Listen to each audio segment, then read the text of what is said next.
Today we're going to be talking about 3 tips to properly shui your desk.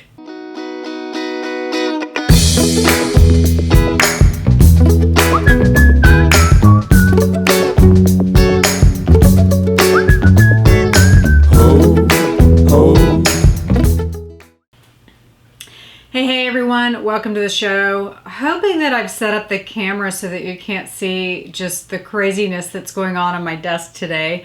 There's papers and piles everywhere, so it's a little chaotic in here. But what I wanted to talk about today, a question that I keep getting via email, is how to feng shui your desk. And the reason why I wanted to do this topic is we've been getting a lot of emails from people just wondering, curious, how do I get this desk thing right? And I feel like there's a lot of information out there, myself included. I've done articles on how to feng shui your desk and set up the Bagua map.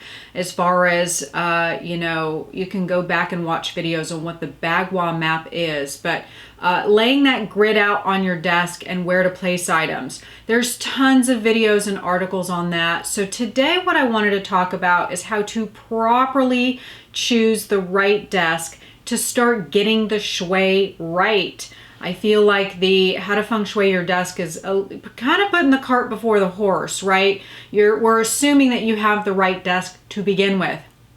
So I wanted to share this tip today on just some things to take into consideration when you put a desk in your office. It's, a big deal if you have a desk at home, maybe you run a blog, maybe you have a video channel here on YouTube, maybe you're doing a side hustle. And the thing is that, a lot of people will, take a desk, maybe stick it in their kitchen, or maybe they use their dining table, and that's all good, but we have to take a couple of things into consideration.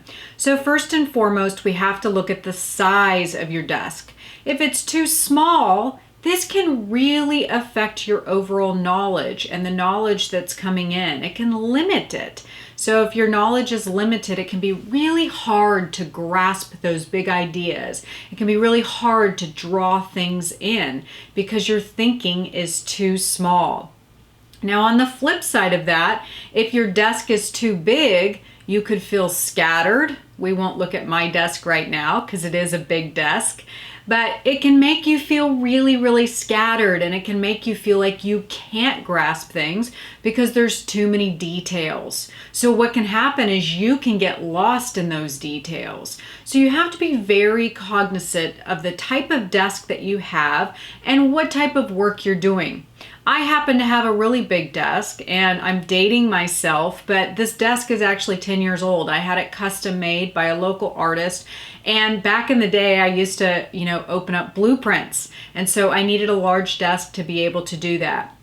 I don't really open up big plans anymore. Most of everything I do is on the internet, and plans get sent to me via email. So now I can view those online, but I already had this desk.